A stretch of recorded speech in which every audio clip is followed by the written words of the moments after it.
Mapagpalang araw mga kahabi. So ang tatalakayin natin sa video ito, 14 na lovebirds na sapat sa isang entrapment operation. Parakeets o yung tinatawag na budgerigar. Paano po ito nangyari? So ito po yung ating pag-uusapan sa video ito. At kung bagong viewers ka sa channel na ito, ay humingi ako ng favor, please subscribe my YouTube channel, Olen Avery at iba pa.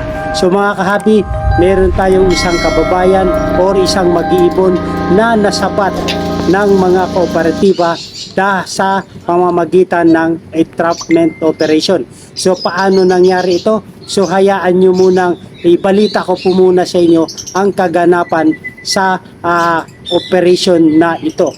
Nasabat ng mga operatiba mula sa Daraga Municipal Police Station sa pamumuno ni Police Lieutenant Colonel Edgar E.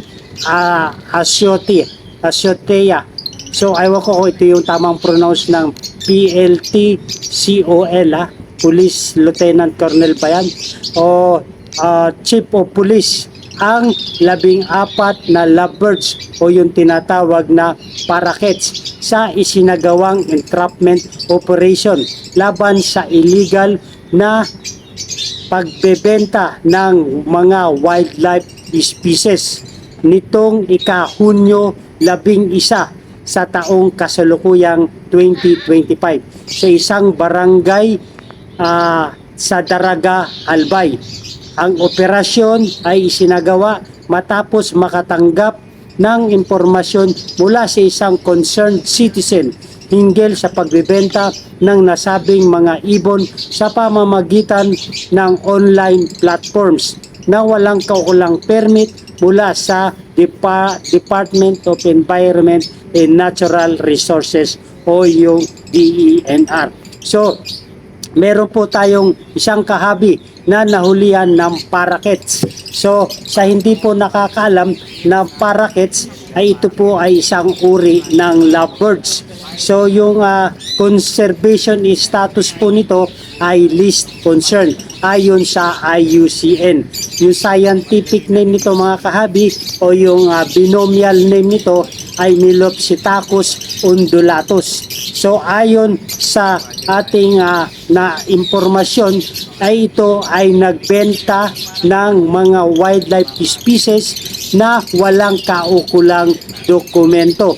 So mga kahabi, kung papasukin nyo po ang pagtitrade o pagsisell ng mga species, tiyakin po natin na meron tayong mga kaukulang dokumento na nagpapatunay na meron tayong pahintulot at meron tayong karapatan or meron tayong pinangahawakan na tayo ay authorized na magbenta ng mga ganitong uri ng mga species. So, siya po ay taga Daraga, Albay. So ako rin po ay taga Ligaw, Albay. So sa isang region po kami, Region 5. Yun po mga kahabi. So ito po ay isang wake up call sa lahat ng mga mag-iibon at lahat ng papasukin ang pagtitrade, pagsisell ng mga species. Tiyakin natin na mayroon tayong otorisado na mga dokumento na tayo ay napapahintulutan magbenta ng mga ganitong uri ng species. So tuloy po tayo mga kahabi. Dakong alas 4:40 ng hapon, nagpanggap na buyers ang mga pinagsanib na puwersa ng operatiba ng Sorsogon PCRT RACU 5 Lead Unit sa pamumuno ni Police Lieutenant Carl Michael C. Camba, Daraga Municipal Police at tauhan ng Penro, Legazpi, DENR Legazpi sa kabuuang pamamahala ni Police Lieutenant Colonel ang pag-pronounce niyan, Gilbert E. Remo OIC RACU 5 at agad na inaresto ang suspect.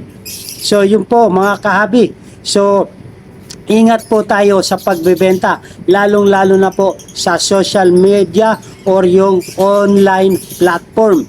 So alamin talaga natin ang mga hakbang na tayo ay merong pahintulot.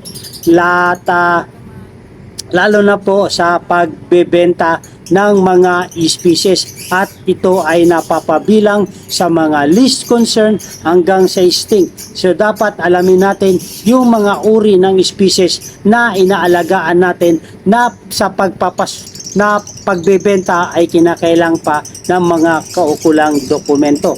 Ang suspect na si Elias Nard, 33 taong gulang, matapos tanggapin ang mark money kapalit ng ibinebentang lovebirds. So yun po ang nakakalungkot sa atin mga kahabi na sa pagbebenta ng mga species. Maliban sa 14 na lovebirds nakuha sa posesyon ng suspect ang isang pulang Honda Click 125 motorcycle, 4 na tunay na tag-100 piso, 4 na budol money na tagwa 1,000 pesos, isang budol money na 500 pesos at isang Realme C55 Android smartphone na ginamit sa nasabing transaction. So maliban sa ibon na nakumpiska, ay meron pang mga ibang nakumpisa sa kanya dahil sa accessories sa kanyang pagbebenta through online. So mga kahabi, kung susumahin natin, ang halaga ng nabanggit na pera ay umaabot sa 4,900. I-divide natin ito sa 14 na piraso na ibon, so lumalabas ang isang parakit po ay 350. So yun po ang nakakalungkot sa maliit na halaga. Ito po ang ating sasapitin. Kaya muli, ito po ay hindi pananakot, bagkus ito po ay awareness sa lahat ng mga mag-iibon. Ito ay paalala lamang po. So dapat tayo ay tumugon sa batas na pinapatupad lamang nila. Ang pagbebenta ng mga ibon gaya ng lovebirds ay may regulasyon sa ilalim ng Republic Act 9147 o Wildlife Resources Conservation and Protection Act. Ang sinumang mahuli na lumabag dito ay maaaring makulong at pagmultahin. Wika ni Police Colonel Julio C. Anunuevo, Provincial Director ng Albay PPO.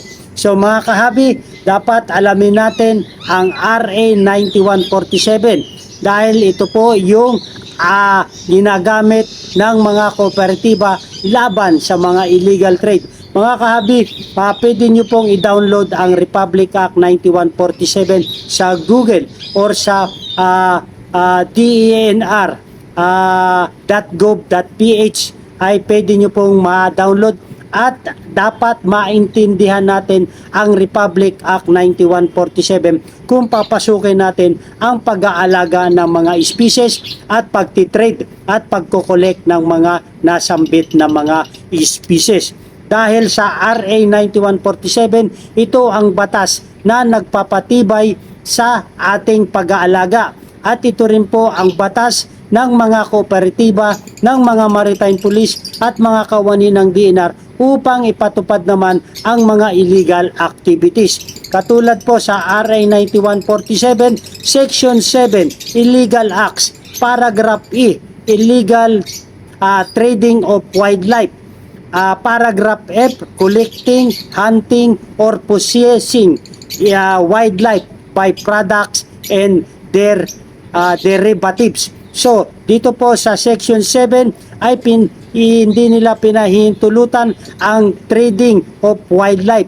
So, kung wala po tayong kaukulang dokumento, ito po sa Paragraph E ang ikakaso sa atin. Section 27, Paragraph E, Illegal of Wildlife. Sa Paragraph F naman po, Collecting, Hunting, or Possessing of wildlife. So hindi rin po pinapahintulutan ng DNR na tayo po ay mag-possess ng mga illegal species. So mga kahabi, Ito po ay awareness, paalala sa mga kahabi na gustong pasukin ang ganitong uri ng mga species, lalong-lalo na po sa trading. Kailangan talaga meron tayong kaukulang mga dokumento. Ang mga nasabat na ibon ay agad na ito-turn over sa DNR para sa tamang pangangalaga at verifikasyon kung ang mga ito ay kabilang sa mga regulated or endangered species. Samantala, inihanda na ang kasong isasampa laban sa suspect na naharap sa paglabag sa RA 9147. So muli, uulitin ko mga kahabi, kung tayo po ay mag-aalaga ng mga species, alamin natin kung anong uri ito. Dahil kung tayo po ay nag-violate sa RA 91 section 27, ay meron po itong kaparusahan. At depende po kung anong species ang mahuhuli sa atin. Dahil bawat species po ay merong mga kaukulang penalty at merong kaukulang parusa. So ito lamang po ay friendly reminder sa mga kahabi natin na hindi pa nalilinawan sa pag-aalaga at sa pagbebenta. Dapat alaman po natin ang RA 9147. So maraming po salamat mga kahabi. So hope meron tayong mga natutunan regarding sa ating mga napag-usapan na isang kahabi natin na nahuli at nasabat sa isang entrapment operation. So ganun pa man mga kahabi, pakinggan naman natin ang mga komento at mga ng ating mga kahabi patungkol sa kaganapang ito. So, mayroong nagsabi sa ating mga kahabi, paanong magiging endangered species ang captive breed? Di naman galing sa wild o forest, kundi ibinid nga yan. Yan sinasabing hulitap. So, yun po yung komento ng ating kahabi. So, hindi naman daw siya endangered. So ito rin po yung komento ng ating kahabi, pati ba naman cats? At ito ang komento rin ng isa nating kahabi, may maging accomplishment lang, yata pati cats ay pinapatos na. So yun po ang mga komento ng ating mga kapwa mag-ibon. Mayroon pang isang komento, domesticated na ang mga iyan, pati hindi classified as endangered. In fact, ang wild parakeet ay invasive and considered as pets. And madali lang din i-breed yan. Kawawa naman yung naghahanap buhay. At ito po yung komento pa ng ating isang kahabi. Di ba common lovebirds lang yan, sir? At domesticated na yan, di ba? So bakit parang mali? So last but not the least, ang komento ng ating kahabi, ba't kaya mga local pet shop din nila tirahin? So yun po ang mga komento ng ating mga kahabi. So alam natin na sa ating mga opinion, pansariling mga pananaw sa pag-aalaga ng mga ibon ay meron tayong mga kanya-kanyang dahilan. Pero ayon sa RA 9147, hanggat hindi nababago ang batas na ito at hindi na amendment or hindi na nagagawa ng bagong batas or administrative order, ay mananatiling sundin dapat nito. Sundin at tumalima tayo sa RA 9147. Wala tayong ibang magiging panlaban sa batas na ito dahil ito po ay ipapatupad lamang nila. So ang dapat natin gawin ay sumunod lang po tayo. So yun po muna mga kahabi ang ating talakayan. At kung nagustuhan nyo ito mga kahabi, ay humingi ako ng favor, please subscribe my YouTube channel, Olen Avery at iba pa. Ang content natin dito ay regarding po sa Buhay mag-ibon. At nais ko rin pong i-shoutout ang ating mga kahabi sa patuloy na sumusuporta sa atin, sa mga masugid nating mga viewers, sa mga silent viewers natin. At shoutout po sa inyo, kahabi Sebastian Gabe, Ramon de la Cruz Pereros, shoutout po. Si Bernard Ventura Stanislao, shoutout po kahabi. Si kahabi Marcos Avery, si kahabi Val Marcos Olarte, si kahabi Nico, si kahabi Jerome Baron ng taga Sorsogon. So shoutout po sa inyo sa lahat nating mga kahabi sa Sorsogon, ay shoutout po sa inyo mga kapwa mag-ibon. Si kahabi Marigmat, si kahabi Alberto Ramos, si kahabi Ramon Pereros, si kahabi Fred G, shoutout po. Si kahabi Arman Paginto, shoutout po kahabi. Si Shawi Digrano, shoutout po kahabi. Si kahabi Manuel Ros Birar, si kahabi Noynoy 75, shoutout po sa iyo kahabi Noynoy 75. Si kahabi Mariano Espirito, at last but not the least, si kahabi Deluxe. So hope meron tayong konting natutunan regarding po sa pag-aalaga, pagbebenta ng mga species. Kahit ito lamang po ay mga simpleng mga ibon, ay dapat alamin natin kung kinakailangan pa ito ng mga kaukulang dokumento. Maganda ang buhay pag merong kaalaman sa pagtitrade, sa pagbebenta ng mga species. Mabuhay and God bless.